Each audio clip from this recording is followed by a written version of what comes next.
সবাইকে ভালোবাসা বন্ধুরা।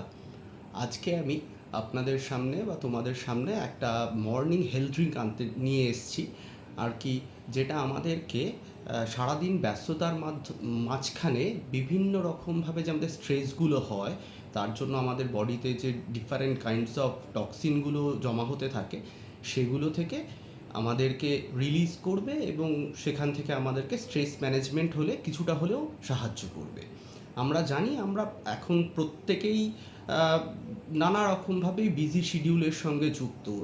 এক তো তার personal life, family life, as well as সেক্ষেত্রে দাঁড়িয়ে তার অফিসিয়াল লাইফ, প্রাইভেট বা গভর্নমেন্ট সেক্টর যেখানেই হই না কেন, আমরা প্রত্যেককেই কিছু না কিছু ব্যস্ততার মধ্যে থাকি।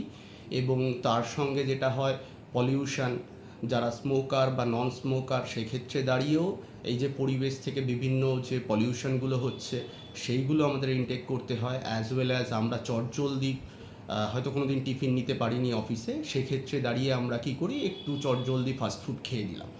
এতে আমাদের যে বডিতে টক্সিনগুলো জমা হতে থাকে সেগুলো যদি ইজি বা কুইক যদি রিমুভাল না হয় বডির থেকে, তাহলে কিন্তু আমাদের স্ট্রেস ম্যানেজমেন্টটা হবে না। এবার কি হয়, আমাদের বয়স বাড়ার সঙ্গে সঙ্গে কর্মব্যস্ততা যখন বাড়তে থাকে, তেমনই কি হয়, বডির যে এই ডিটক্সিফাই মেকানিজমগুলো বা বডির বিভিন্ন রকমের এই কর্মক্ষমতাগুলো আস্তে আস্তে কমতে থাকে। তাই আমরা যদি চটজলদি ঘরোয়া উপায়ে এই মর্নিং ড্রিঙ্কটা একদম এমটি স্টমাকে খাই, তাহলে কিন্তু আমাদের বডি থেকে ইজিলি এই টক্সিনগুলো রিলিজড হয়ে যাবে এবং সমস্ত কিছুই আমাদের ঘরেই অ্যাভেলেবেল থাকে। একটা জিনিস বাদ দিয়ে, সেটা আপনারা মার্কেটে যে কোনো জায়গায় অ্যাভেলেবেল, যাই হোক সেটা নিয়ে আমরা পরে আলোচনা করছি।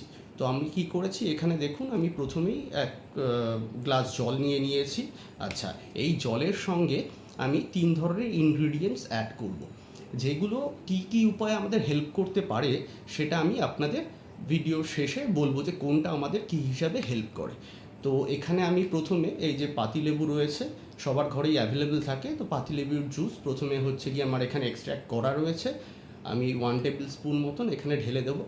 আচ্ছা, নেক্সট হচ্ছে গিয়ে আদা বা জিঞ্জার, সেটাও আমি নিয়ে রেখেছি, সেগুলো ক্রাশ করা এবং স্লাইস করে সেটা আমি দিয়ে দিলাম এখানে। এবং নেক্সট যেটা আমি করব সেটা হচ্ছে গিয়ে, এটাতে আমার রয়েছে হচ্ছে Apple cider vinegar. Apple cider vinegar আমি জাস্ট 1 টেবিল স্পুন এখানে অ্যাড করে দেবো। তো এইটা আমাদের হচ্ছে মর্নিং ড্রিঙ্কসটা আমাদের রেডি হয়ে গেল। আচ্ছা, এবার আসি কোনটার কার্যকারিতা কী রয়েছে। প্রথম কথা হচ্ছে গিয়ে যে আমাদের লেমন জুস, সেখানে আমাদের প্রচুর পরিমাণে হচ্ছে অ্যান্টিঅক্সিডেন্ট আছে, ভিটামিন সি আছে, যেটা হচ্ছে গিয়ে আমাদের ইমিউন সিস্টেমকে বুস্ট করবে এবং এই টক্সিনগুলোকে ইজি রিলিজ করতে সাহায্য করবে। নেক্সট হচ্ছে গিয়ে আমাদের যে জিঞ্জারটা রয়েছে বা আদা, সেটা কী করে, আমাদের বডিতে বাউল মুভমেন্ট, মানে খাবারটা পাচন হওয়ার পর সেটা যে বৃহদান্ত্রে ইজিলি চলে যাবে, সেই বাউল মুভমেন্টটাকে কন্ট্রোল করে, প্লাস হচ্ছে ডাইজেশনে সাহায্য করে। আর একটা স্পেশাল জিনিস হচ্ছে গিয়ে, সেটা হচ্ছে গিয়ে এটা হচ্ছে ওয়ান কাইন্ড অফ হচ্ছে গিয়ে প্রোবায়োটিক, সরি প্রিবায়োটিক।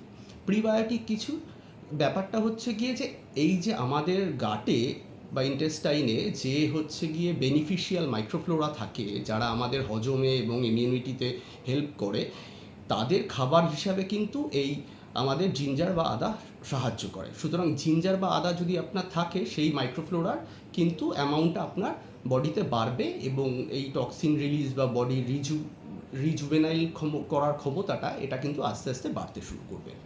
নেক্সট হচ্ছে কি অ্যাপেল সিডার ভিনিগার।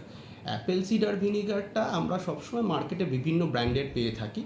তো আমরা যেটা কিনবো বা পারচেস করবো, সেটা সবসময় দেখবেন যে কোনো হচ্ছে গিয়ে যেটা আমাদের মাদার বা যাতে কিনা কিছু এক্সট্রা বেনিফিশিয়াল মাইক্রোবায়োটা এমনিতেই থাকে, যেটা কিনা আমাদের ওই একইভাবেই হচ্ছে গিয়ে আমাদের গাটের মাইক্রোফ্লোরাকে ইনফ্লুয়েন্স করবে বাড়ার জন্য।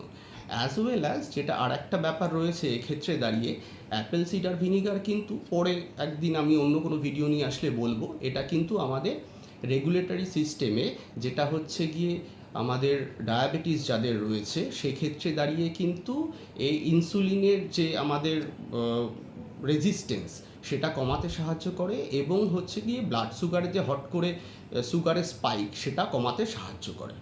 আচ্ছা, আর একটা জিনিস অনেকেই বলেন যে আমরা এই কী যেন বলে এটা মানে উষ্ণ গরম জলে লিউক ওয়ার্ম ওয়াটারে খাই কিনা সেটার ব্যাপারেও আমি বলবো, অ্যাডভাইস দেবো। দেখুন, ভিটামিন সি কিন্তু যখন আপনি এখানে দিচ্ছেন, মানে আমরা পাতিলেবু দিচ্ছি, ভিটামিন সি এটা কিন্তু হাই টেম্পারেচার ডিগ্রেড হয়ে যায়। তাই আমি প্রেফার করব যদি টেম্পারেচার 30 অ্যান্ড বিলো হয় তাহলে ওয়েল অ্যান্ড গুড, না হলে আপনি এটা কিন্তু আপনাদের নর্মাল যে রুম টেম্পারেচারে যে ওয়াটার রয়েছে সেই ওয়াটারেই আপনারা খেতে পারেন। ঠিক আছে?